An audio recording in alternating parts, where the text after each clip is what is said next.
Ada harga mahal yang harus dibayar kalau kita berani main-main sama sumpah sakral. Apalagi kalau tujuannya cuma buat memenangkan urusan duniawi. Malam ini, kalian bakal dengar bagaimana satu keluarga harus menanggung akibat fatal dari kesombongan kepala keluarganya yang mengira dia bisa menipu Tuhan dan alam gaib. Untuk nama tokoh dan beberapa lokasi telah kami samarkan demi privasi. Selamat datang di Scary Note.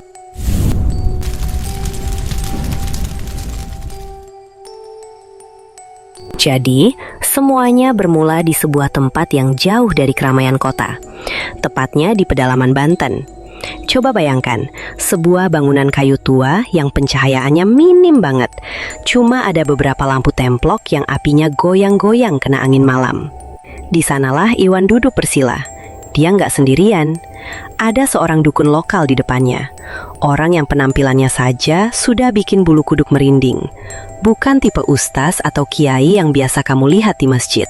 Malam itu, Iwan nekat melakukan sesuatu yang gila demi memenangkan sengketa tanah yang lagi membelit bisnis propertinya.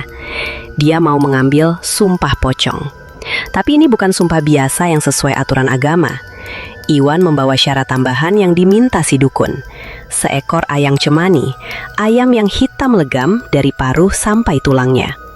Saat darah ayam itu menetes ke tanah sebagai pengunci sumpah, Iwan sebenarnya nggak merasa takut sama sekali. Di kepalanya, semua ini cuma panggung sandiwara. Dia mikir, kalau dia berani sumpah begini, lawan bisnisnya pasti bakal keder dan mundur teratur.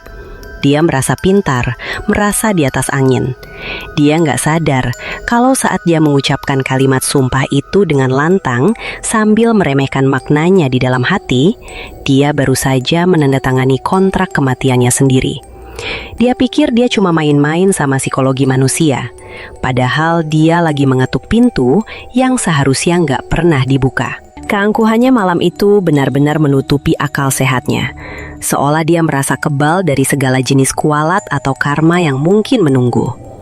Setelah ritual yang bikin sesak napas itu selesai, Iwan langsung berkemas dan memacu mobilnya meninggalkan Banten tanpa menoleh ke belakang sedikit pun. Dia merasa lega, seolah beban berat baru saja diangkat dari pundaknya. Padahal yang terjadi justru sebaliknya. Ada sesuatu yang gelap dan berat yang kini menempel, ikut duduk diam di kursi belakang mobilnya sepanjang perjalanan pulang. Begitu Iwan sampai di rumah besarnya di Semarang, matahari sudah mulai condong ke barat. Arini, istrinya, menyambut di depan pintu dengan wajah yang campur aduk antara lega dan cemas.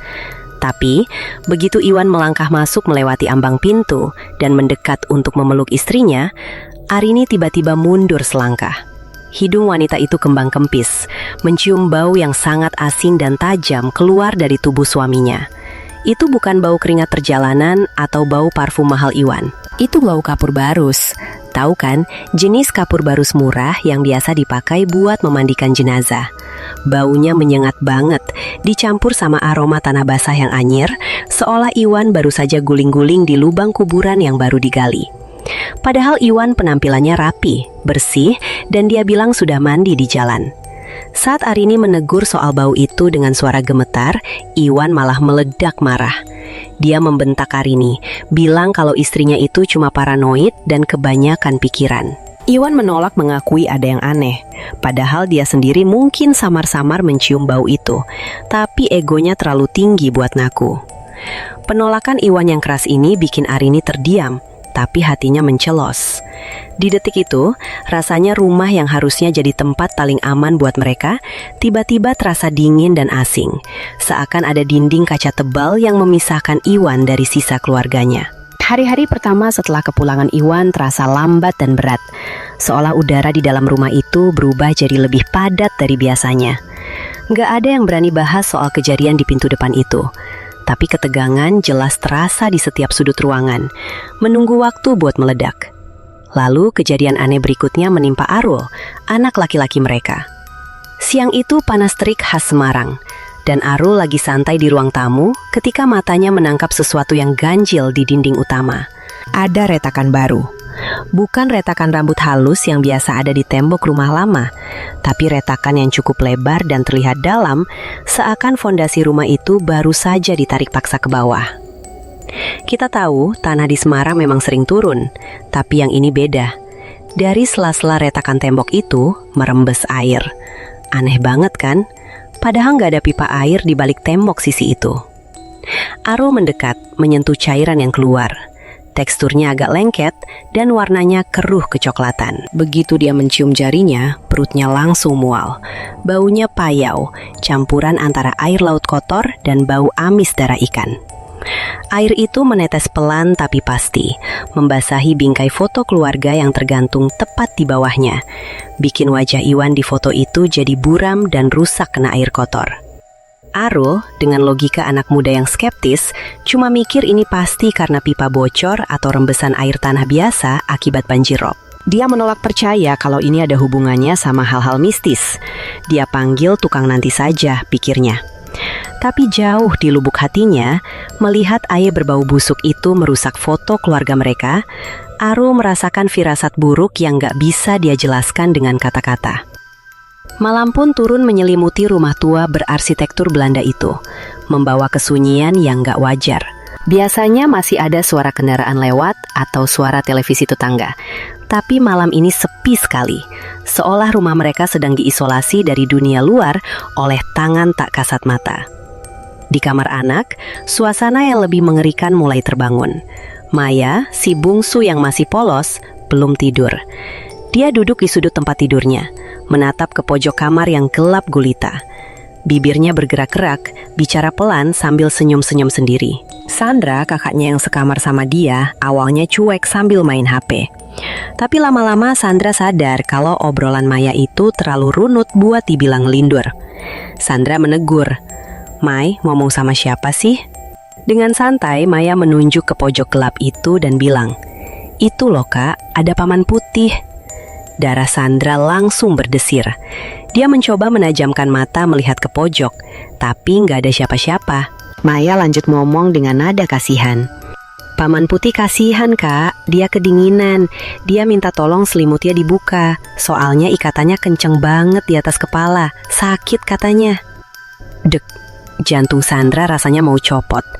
Deskripsi ikatan di atas kepala itu terlalu spesifik dan mengerikan buat dikarang sama anak kecil.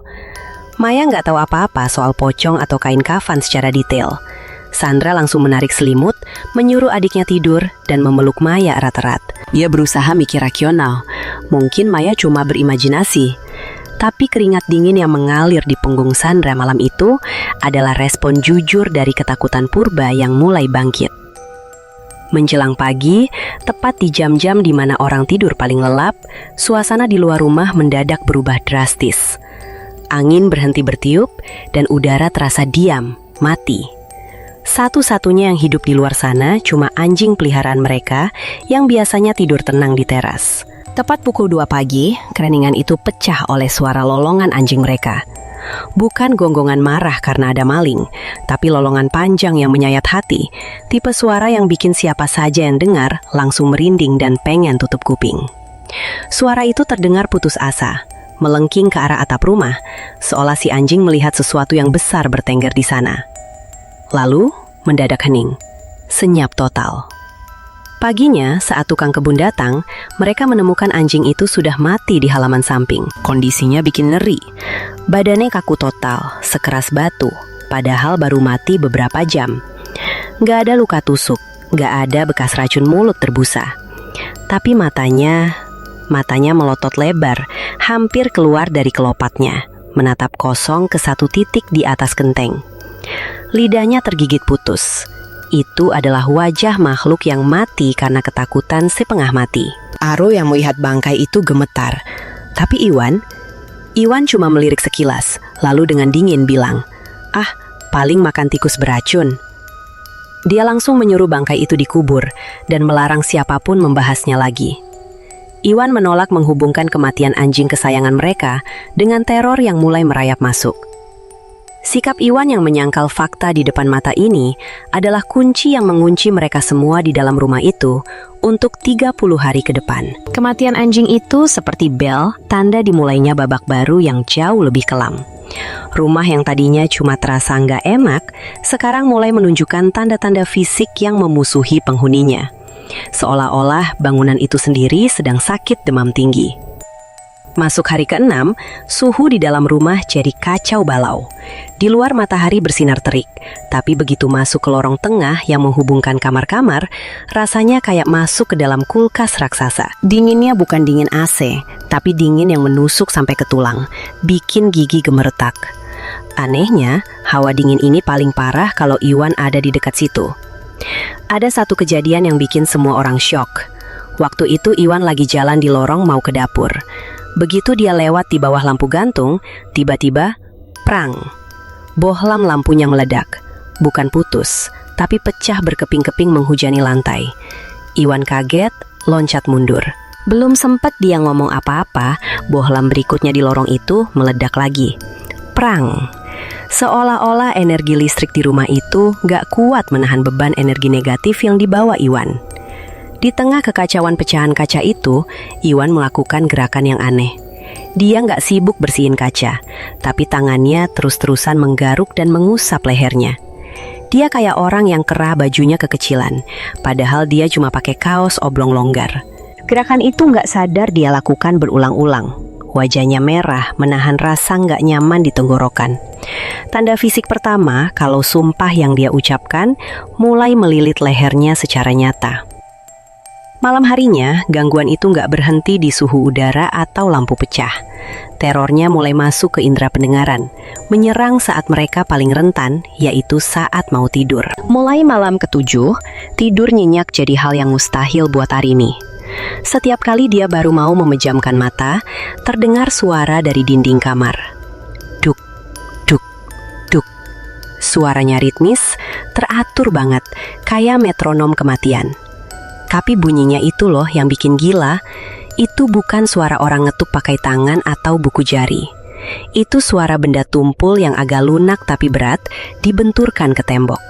Coba bayangkan kalau kamu bungkus semangka pakai kain tebal, terus kamu adukan ke pintu kayu.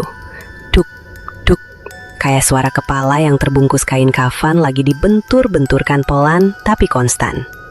Suara itu jelas banget terdengar di kamar utama. Arini sampai duduk di kasur sambil tutup kuping, matanya merah kurang tidur, hampir histeris. Dia yakin suara itu asalnya dari dalam dinding, atau tepat di balik pintu kamar. Iwan yang mungkin juga dengar tapi gengsi buat nakut-takut, akhirnya memutuskan pindah tidur ke kamar tamu. Alasannya klasik, aku butuh ketenangan buat kerja, kamu ribut terus. Padahal jelas, dia sendiri lari dari suara ketukan kepala itu yang seolah memanggil-manggil namanya setiap malam. Kekacauan di malam hari itu mulai merembet ke siang hari. Rasa percaya antar anggota keluarga mulai diadu domba oleh entitas yang ada di rumah itu. Mereka dibuat bingung membedakan mana suara manusia asli dan mana yang palsu. Siang itu Sandra lagi asyik baca buku di kamar ketika dia mendengar suara ibunya, Arini, teriak panik dari arah dapur. Sandra, tolong, cepat ke sini. Suaranya benar-benar panik, kayak orang lagi dikejar pembunuh. Tanpa pikir panjang, Sandra lempar bukunya dan lari terbirit-birit ke dapur. Jantungnya berdegup kencang, takut ibunya kenapa-napa. Tapi begitu sampai di dapur, kosong, hening. Nggak ada siapa-siapa, kompor mati, piring rapi.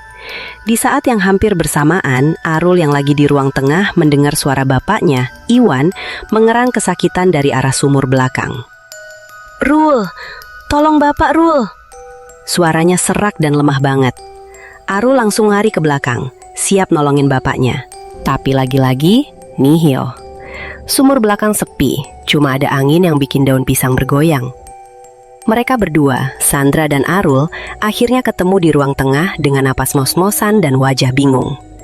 Ternyata Arini lagi tidur siang di kamar dan Iwan lagi ngerokok di teras depan. Mereka baru sadar kalau mereka lagi dipermainkan.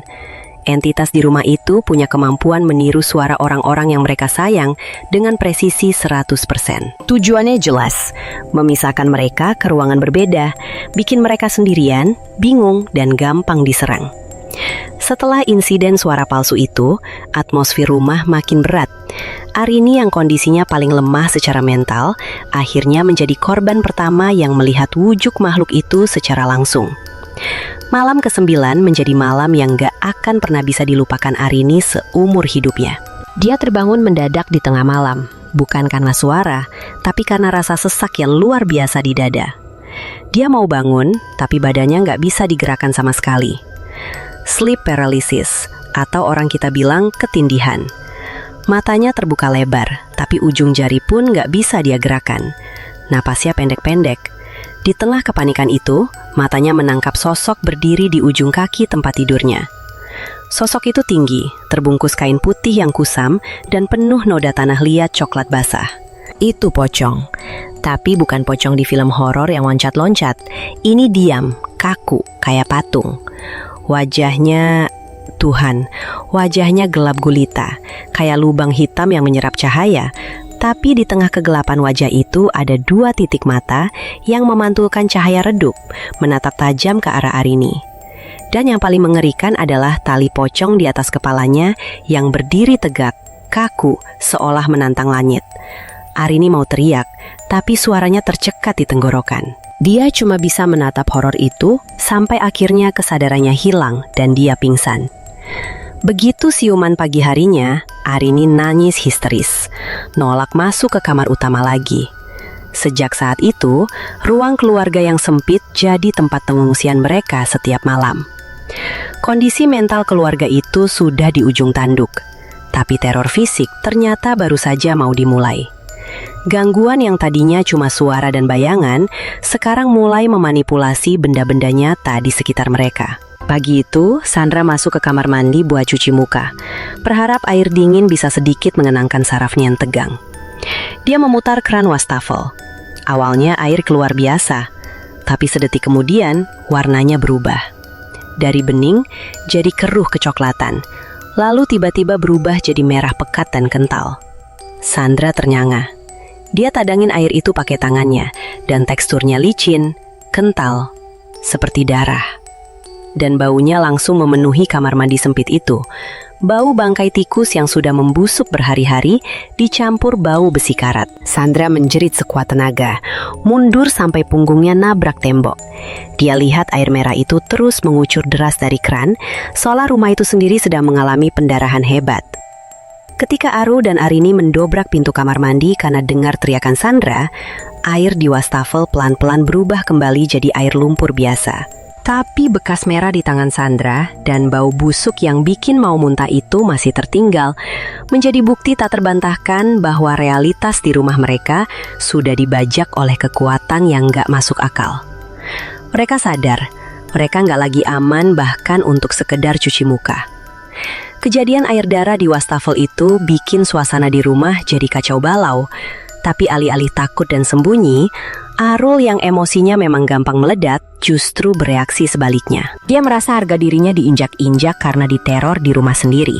Jadi dia memutuskan untuk melawan balik dengan cara yang nekat dan bodoh. Malam itu, Arul berdiri di tengah ruang tamu yang remang-remang sambil memegang tongkat baseball. Napasnya memburu, matanya nyalang menatap sekeliling ruangan yang kosong. Dia mulai berteriak-teriak, menantang siapapun atau apapun yang ada di situ buat keluar dan hadapi dia, laki-laki lawan laki-laki. "Keluar lu, jangan cuma berani mainan air," teriaknya. Suaranya menggema, memantul di dinding-dinding rumah yang tinggi. Awalnya hening, gak ada jawaban apa-apa. Arul mulai merasa di atas angin, merasa kalau hantunya takut sama dia. Tapi tiba-tiba, dari arah meja kopi yang jaraknya lumayan jauh dari tempat dia berdiri, sebuah asbak kaca tebal, itu asbak berat punya bapaknya, melayang. Bukan jatuh tersenggol ya, tapi melayang lurus dengan kecepatan tinggi, seolah ada tangan tak terlihat yang melemparnya sekuat tenaga. Asbak itu melesat melewati telinga Arul dan menghantam tembok di belakangnya. Pang! Pecahannya muncat kemana-mana, bahkan ada serpihan kaca yang menggores pipi Arul. Arul terpaku, tongkat baseball di tangannya gemetar. Dia sadar, musuhnya bukan cuma bayangan atau suara, tapi sesuatu yang punya tenaga fisik dan bisa membunuh dia kapan saja. Keberaniannya luntur seketika, digantikan paranoid akut. Sejak detik itu, Arul gak pernah lepas dari pisau dapur yang dia selipkan di pinggangnya, bahkan saat ke kamar mandi sekalipun. Teror fisik ke Aru itu mengerikan, tapi yang terjadi pada Iwan jauh lebih menyedihkan dan bikin ngilu siapa saja yang melihatnya. Bapak kepala keluarga yang tadinya gagah itu sekarang layu, seolah energinya disedot habis dari dalam. Di hari ke-12, Iwan lagi duduk di pinggir kasur di kamar tamu, mencoba melepas kemejanya karena dia merasa gerah luar biasa. Padahal AC sudah dipasang di suhu paling rendah. Saat kemejanya terbuka, Arini yang kebetulan masuk mau antar minum, langsung menutup mulut menahan jeritan. Di leher Iwan melingkar sebuah garis merah keunguan yang sangat jelas. Itu bukan ruam alergi atau bekas garukan. Itu adalah bekas jeratan. Bentuknya rapi, melingkar sempurna di leher, persis seperti bekas tali yang diikat terlalu kencang. Gak cuma di leher, tanda yang sama juga muncul di kedua pergelangan tangan dan kakinya. Iwan menunduk melihat tangannya sendiri, matanya terbelalak ngeri. Dia merasakan sakit yang menyengat di bekas-bekas itu. Rasanya perih dan panas, seperti kulitnya lagi ditarik paksa. Di dalam hatinya, Iwan tahu persis apa ini. Ini adalah stigmata ligatur, tanda fisik dari sumpah pocong yang dia langgar. Sumpah itu sedang menagih janji, menuliskan hukumannya langsung di atas kulit Iwan. Iwan mau nangis, mau teriak minta ampun, tapi egonya sebagai laki-laki dan kepala keluarga menahan semua itu di tenggorokan. Dia buru-buru pakai lagi kemejanya, mengusir Arini keluar, dan memilih menelan rasa sakit itu sendirian dalam diam. Berharap semuanya cuma mimpi buruk yang bakal hilang kalau dia bangun nanti. Tapi mimpi buruk itu nggak hilang, malah makin nyata dan agresif. Sekarang giliran Sandra yang harus berhadapan muka dengan sumber teror itu di lorong rumah mereka sendiri. Sandra waktu itu lagi jalan dari dapur mau ke kamarnya. Lampu lorong memang sengaja dibiarkan mati karena sering meledak. Jadi dia cuma modal cahaya dari layar HP. Tiba-tiba, di ujung lorong yang gelap, dia melihat sesuatu bergerak. Refleks, dia mengarahkan cahaya HP-nya ke sana. Di sanalah dia melihat sosok itu, pocong. Tapi beda sama cerita orang-orang yang bilang pocong itu lompat-lompat lucu. Makhluk ini bergerak dengan cara yang bikin lutut lemas. Dia melayang rendah di atas lantai, gliding cepat ke arah Sandra. Dan setiap kali tubuhnya seolah menghentak ke bawah, terdengar suara gedebuk yang berat banget, kayak karung beras dijatuhkan. Itu suara beban mati. Dalam sekejap mata, beneran secepat kedipan, wajah makhluk itu sudah ada tepat di depan wajah Sandra. Kain kafannya bau tanah busuk. Sebelum Sandra sempat teriak, makhluk itu menyemburkan cairan lendir dari mulutnya yang tertutup kain. Cairan itu kena pipi dan leher Sandra. Rasanya panas mendidih, kayak disiram air keras. Sandra jatuh terduduk, menjerit kesakitan sambil memegangi wajahnya. Kulit yang kena lendir itu langsung melepuh, merah dan perih luar biasa. Bekas luka bakar itu menjadi stempel permanen bahwa entitas ini bukan cuma mau menakut-nakuti, tapi berniat melukai fisik mereka secara serius. Setelah kejadian Sandra itu, terornya mulai bocor keluar tembok rumah. Tetangga kiri kanan mulai sadar ada yang gak beres, bukan cuma dari jeritan keluarga itu, tapi dari suara-suara aneh yang terdengar sampai ke jalan. Warga sekitar mulai kasakusuk. Beberapa tetangga yang rumahnya mepet sering dengar suara gaduh dari atap rumah Iwan setiap tengah malam. Suaranya spesifik banget, suara cangkul menghantam tanah, disusul suara kayu papan yang dijatuhkan dan ditata. Duk, cerak, duk, cerak. Persis suara orang lagi menggali kubur dan menutup liang lahat pakai papan kayu. Masalahnya, suara itu datang dari atap genteng, bukan dari tanah. Mana ada orang gali kubur di atas atap? Suara itu begitu keras dan nyata, sampai-sampai anjing-anjing tetangga ikut melolong saut-sautan. Orang-orang mulai takut lewat depan rumah Iwan kalau sudah lewat maghrib. Mereka memandang rumah itu dengan tatapan curiga dan ngeri, seolah itu adalah sarang penyakit menular. Akibatnya, keluarga Iwan makin terisolasi. Gak ada tetangga yang mau mampir nanya kabar. Tukang sayur gak mau lewat, bahkan kurir paket pun cuma lempar barang gak di pagar. Mereka benar-benar sendirian di tengah keramaian kota Semarang, terkurung dalam penjara yang mereka bangun sendiri. Kondisi isolasi ini bikin Aru makin stres dan nekat. Ia merasa bertanggung jawab buat menghentikan gangguan ini, apalagi setelah kakaknya dilukai. Jadi, ketika suara galian di atap itu terdengar lagi, dia memutuskan buat naik. Aru mengambil tangga lipat dan naik ke akses atap di dekat toren air. Dia bawa senter besar dan, tentu saja, pisau dapurnya. "Gue habisin lu malam ini," gumamnya sambil menaiki anak tangga satu persatu.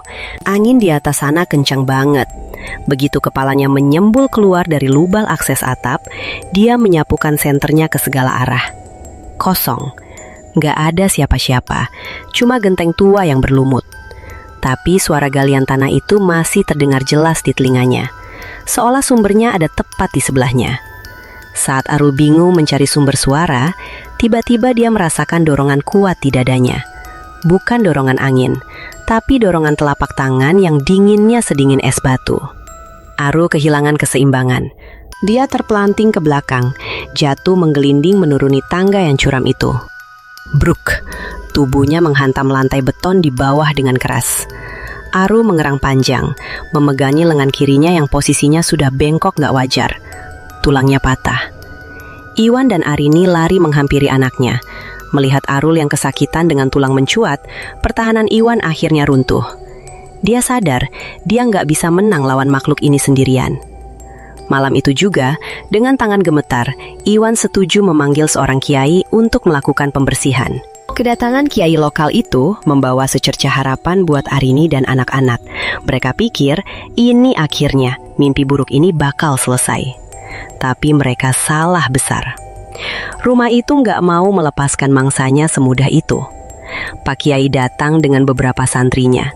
Begitu masuk halaman, wajah Kiai itu langsung berubah tegang. Dia bilang aura rumah ini panas dan berat banget, seolah tanahnya menolak kehadiran manusia hidup. Ritual ruqyah pun dimulai di ruang tengah. Iwan duduk di tengah, dikelilingi keluarga. Saat Kiai mulai membacakan ayat-ayat Al-Quran, khususnya surat Al-Baqarah, reaksi rumah itu instan dan brutal. Kaca-kaca jendela bergetar hebat sampai mau pecah. Lantai keramik di bawah mereka terasa bergelombang, kayak ada gempa lokal. Dan puncaknya, lemari jati besar di sudut ruangan, yang beratnya minta ampun dan butuh 4 orang buat ngangkat. Tiba-tiba bergeser sendiri dengan suara decit yang menyakitkan telinga.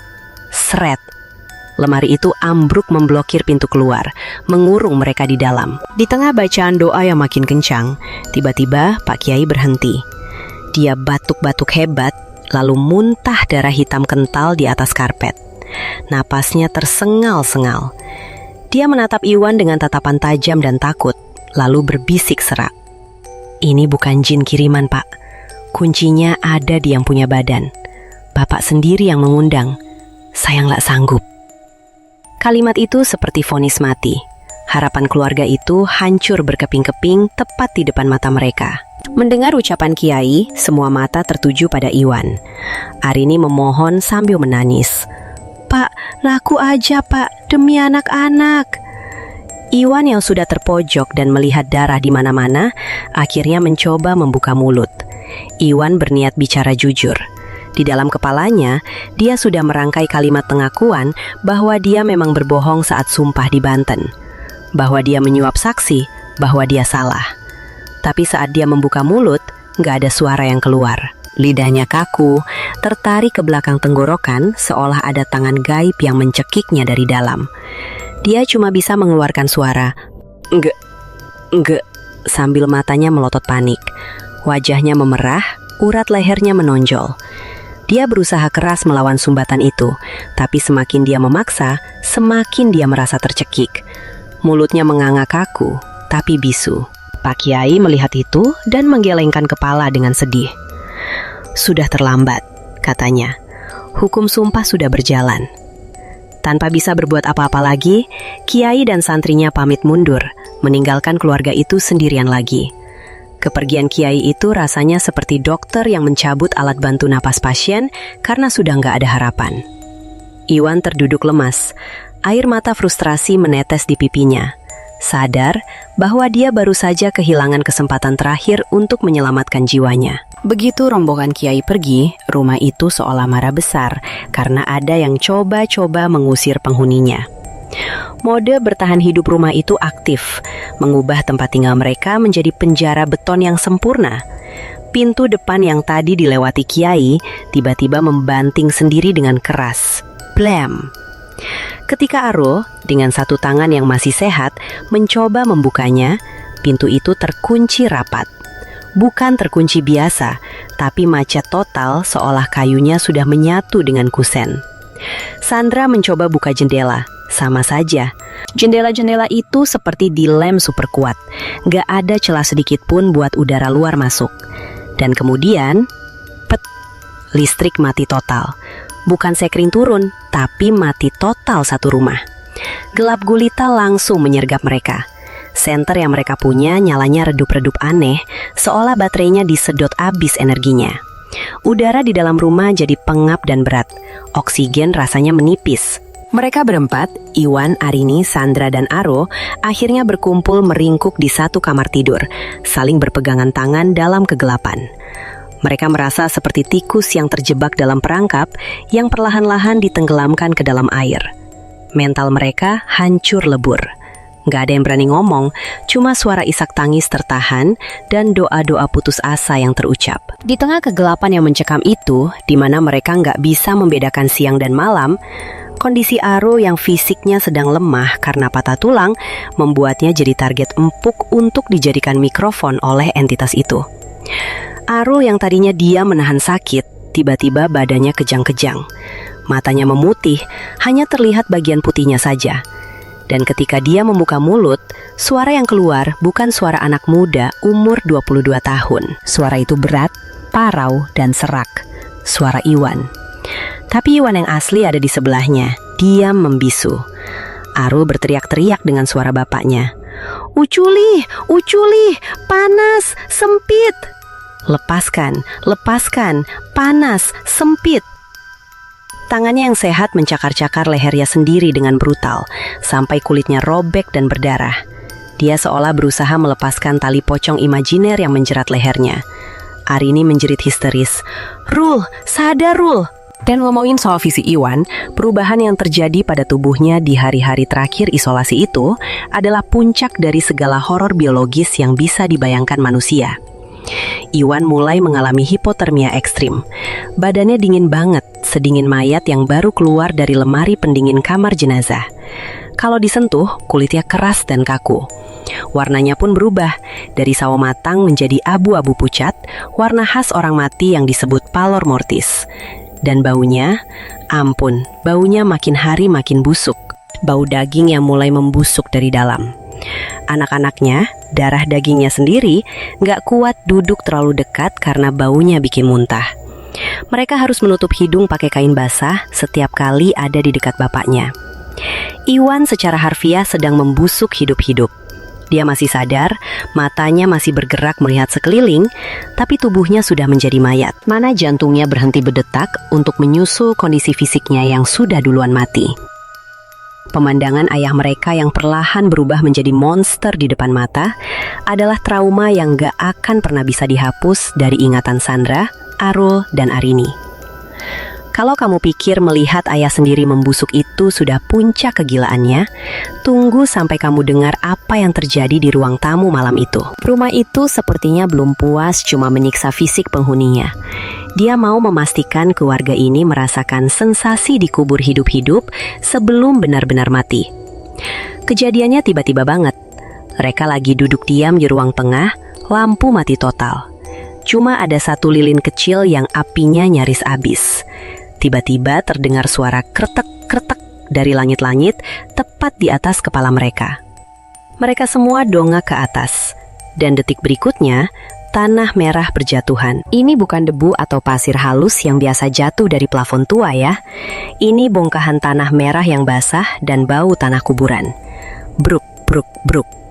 Tanah itu jatuh menimpa karpet, menimpa kaki mereka.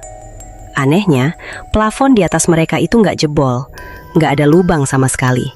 Tanah itu kayak nembus materi padat, muncul begitu saja dari langit-langit. Arini langsung narik anak-anaknya minggir, tapi tanah itu terus turun makin deras kayak hujan. Dalam hitungan menit, lantai ruang tamu yang keramik putih itu sudah tertutup lapisan tanah merah yang becek. Baunya menyengat banget, bau tanah liat basah campur bau bunga kamboja yang layu. Mereka mojok di dinding, kaki mereka kotor kena lumpur di dalam rumah sendiri.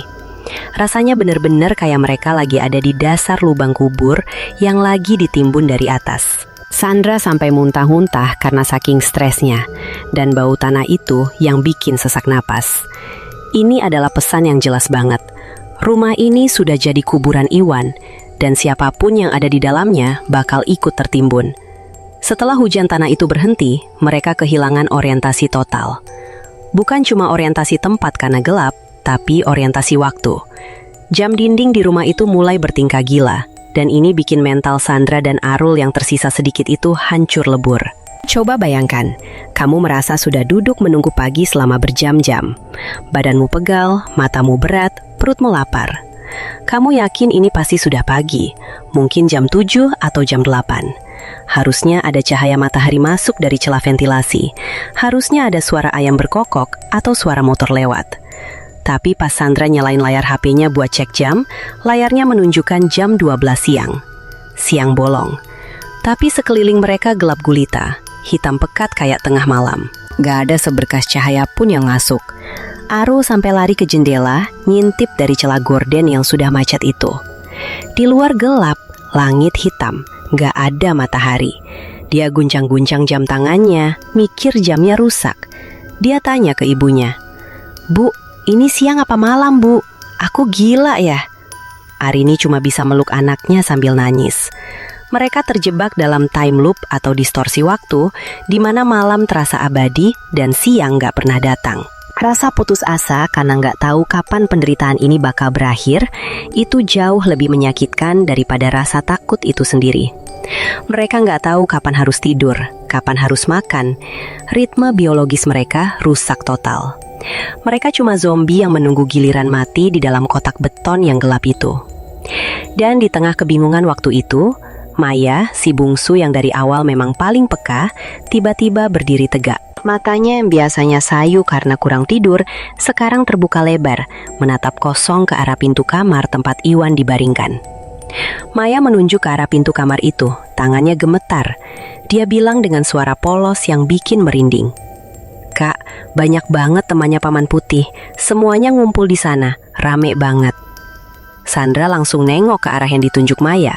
Tentu saja, di mata Sandra, lorong depan kamar itu kosong melompong, cuma gelap dan sunyi. Tapi Sandra bisa merasakan tekanannya. Udara di lorong itu terasa sangat padat, berat dan dingin. Bulu kuduk di seluruh tubuh Sandra berdiri serentak. Maya terus ngoceh, "Itu ada yang kecil, ada yang tinggi. Mereka semua diam aja, Kak. Mereka nungguin Bapak keluar." Bayangkan itu. Ratusan makhluk, mungkin jin korin atau entitas rendahan lainnya, berkumpul berdesak-desakan di lorong rumahmu. Dia membisu, cuma menatap satu pintu, menunggu nyawa seseorang dicabut. Rumah itu bukan lagi rumah huni, tapi sudah jadi nekropolis. Kota kematian yang padat penduduk tak kasat mata. Arini langsung membekap mulut Maya, menyuruhnya diam dan jangan melihat ke sana lagi. Tapi kata-kata Maya sudah terlanjur masuk ke kepala mereka. Mereka sadar, mereka nggak sendirian. Mereka dikepung oleh ratusan penonton gaib yang sedang menantikan atraksi puncak malam ini. Saat tekanan gaib di luar kamar makin gila, di dalam kamar, tubuh Iwan yang sudah setengah mayat itu tiba-tiba menunjukkan tanda kehidupan. Atau lebih tepatnya, tanda penderitaan terakhir. Iwan yang sudah koma berhari-hari tiba-tiba tersentak bangun. Matanya terbuka lebar, tapi itu bukan mata Iwan lagi. Bagian putih matanya sudah hilang, tertutup sepenuhnya oleh warna hitam pekat, kayak tinta cumi-cumi yang tumpah di bola mata. Dia menatap lurus ke arah Arini yang duduk di sampingnya. Mulutnya bergerak-gerak, berusaha membentuk kata-kata, tapi lidahnya yang kaku dan bengkak menolak bekerja sama. Dari sudut matanya yang hitam itu, menetes cairan kental berwarna merah gelap. Dia menangis darah. Iwan berusaha keras, urat lehernya sampai mau pecah. Dan akhirnya keluar suara mendesis yang lemah banget, kayak suara ban bocor.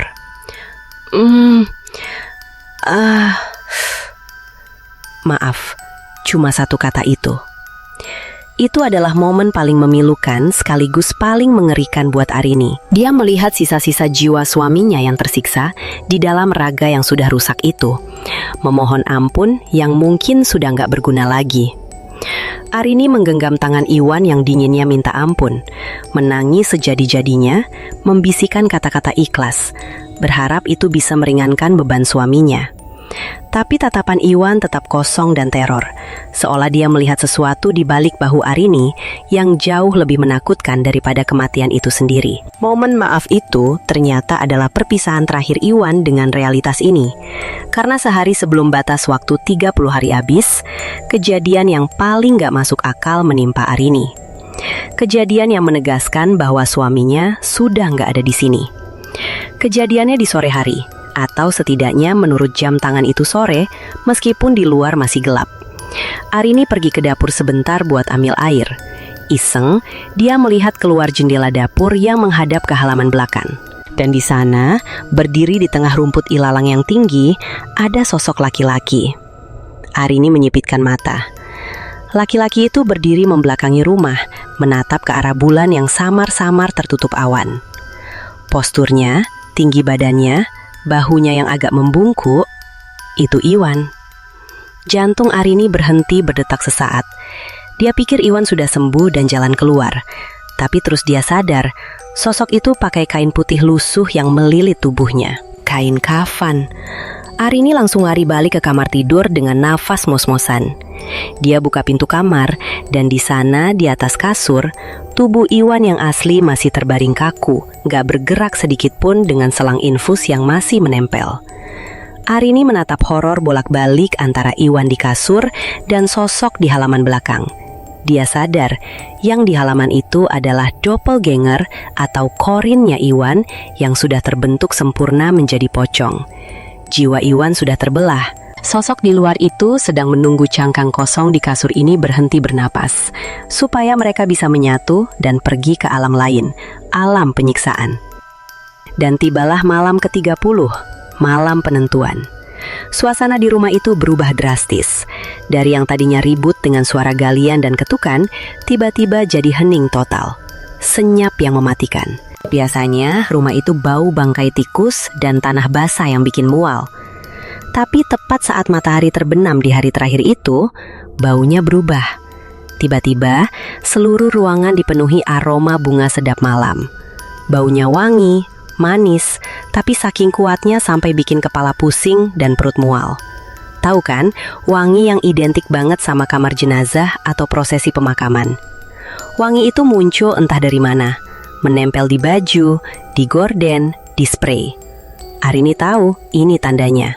Malaikat maut atau apapun yang mau menjemput Iwan sudah datang dan sedang berdiri di ambang pintu.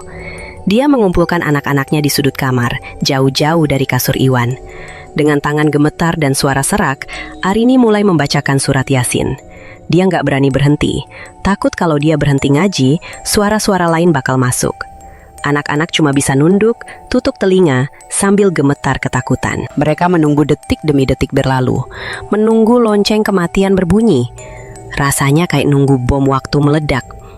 Keheningan malam itu benar-benar mencekik, seolah seluruh alam semesta lagi menahan napas, menyaksikan akhir dari tragedi sumpah palsu ini. Tepat tengah malam, saat jarum jam menunjuk angka 12, bom itu akhirnya meledak. Bukan ledakan api, tapi ledakan energi yang bikin seisi rumah berguncang. Boom! Terdengar suara dentuman keras, kayak ada pesawat jatuh tepat di halaman rumah. Kaca jendela kamar tidur Iwan langsung pecah berantakan. Piar! Serpihannya berhamburan ke lantai. Angin kencang yang gak wajar masuk menderu-deru ke dalam kamar, mematikan lilin satu-satunya. Gelap gulita. Di tengah kegelapan itu, anak-anak menjerit histeris. Arini dengan naluri seorang istri mencoba melompat ke arah kasur Iwan, mau meluk suaminya. Tapi baru saja dia mendekat, dia terpental mundur kayak didorong tembok angin yang kuat banget. Dia jatuh terduduk di lantai. Dalam keremangan cahaya bulan yang masuk dari jendela pecah, mereka melihat tubuh Iwan di atas kasur. Tubuhnya kejang hebat, melengkung ke atas kayak busur panah, cuma tumit dan kepala belakangnya yang nempel di kasur. Perut dan punggungnya terangkat tinggi. Itu posisi yang mustahil dilakukan manusia normal, apalagi yang lagi sakit parah. Iwan terlihat seolah-olah ada tali gaib raksasa yang ditarik dari langit-langit, menjerat lehernya dan menariknya paksa ke atas. Suara napasnya ngorok keras dan kasar, kayak orang tenggelam yang berusaha cari udara terakhir. Momen puncak itu berlangsung cepat, tapi terasa kayak selamanya. Tubuh Iwan masih melengkung kaku di udara, menahan tarikan gaib itu, sampai akhirnya terdengar suara itu. Krak, suara tulang patah yang kering dan keras. Suara itu menggema di seluruh kamar, mematikan jeritan anak-anak. Seketika itu juga, tubuh Iwan yang tadi melengkung jatuh kembali ke kasur. Buk, tapi jatuhnya itu aneh banget. Dia nggak jatuh lemes kayak orang pingsan. Dia jatuh dalam posisi lurus sempurna. Kedua kakinya rapat banget, jempol ketemu jempol. Kedua tangannya lurus di samping badan, menempel di paha. Persis, 100% persis posisi jenazah yang sudah siap dibungkus kain kafan. Napas lorok itu berhenti total, hening. Angin kencang tadi juga berhenti mendadak. Kamar itu kembali sunyi. Cuma ada suara isak tangis tertahan dari Arul di pojokan. Arini merangkak mendekati kasur. Tangannya gemetar hebat saat dia menyentuh dada suaminya. Diam. Gak ada detak jantung. Gak ada napas. Dingin. Iwan sudah pergi. Sumpah itu sudah lunas. Kontrak kematian sudah ditutup dengan nyawa sebagai bayarannya. Arini menyalakan senter HP-nya dengan tangan gemetar dan cahaya lampu itu menyorot wajah Iwan untuk terakhir kalinya. Pemandangan itu bikin lutut Arini lemas sampai dia nggak sanggup berdiri lagi. Di leher Iwan, bekas jeratan yang tadinya cuma merah sekarang berubah jadi hitam legam, seolah kulitnya habis dibakar besi panas. Luka bakar itu melingkar sempurna, dalam dan presisi. Di pergelangan tangan dan kakinya juga sama. Ada bekas luka bakar hitam yang mengikat kedua kakinya jadi satu dan kedua tangannya ke badan. Secara medis ini nggak masuk akal, tapi secara spiritual ini adalah bukti fisik yang nggak terbantahkan. Iwan nggak mati karena sakit jantung atau gagal napas. Dia mati dieksekusi. Mata Iwan masih terbuka lebar, melotot menatap langit-langit kamar dengan ekspresi yang bukan cuma takut, tapi teror abadi. Mulutnya terbuka kaku, seolah teriakan terakhirnya beku di sana selamanya. Arini buru-buru menutup mata suaminya dengan telapak tangan.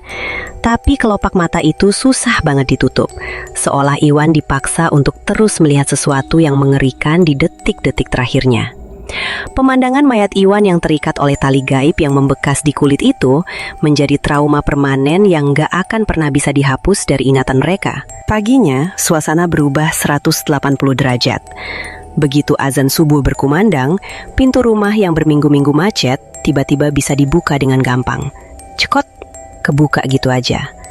Cahaya matahari pagi masuk ke dalam rumah untuk pertama kalinya setelah sebulan. Udara segar masuk menggantikan bau apek dan bau bunga kematian.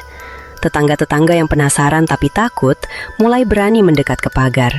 Jenazah Iwan segera diurus dan dibawa keluar. Saat keranda mayat Iwan digotong keluar melewati pintu depan, orang-orang bisa melihat kondisi rumah itu dengan jelas.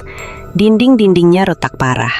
Catnya mengelupas kusam, seolah rumah itu menua 50 tahun dalam waktu 1 bulan.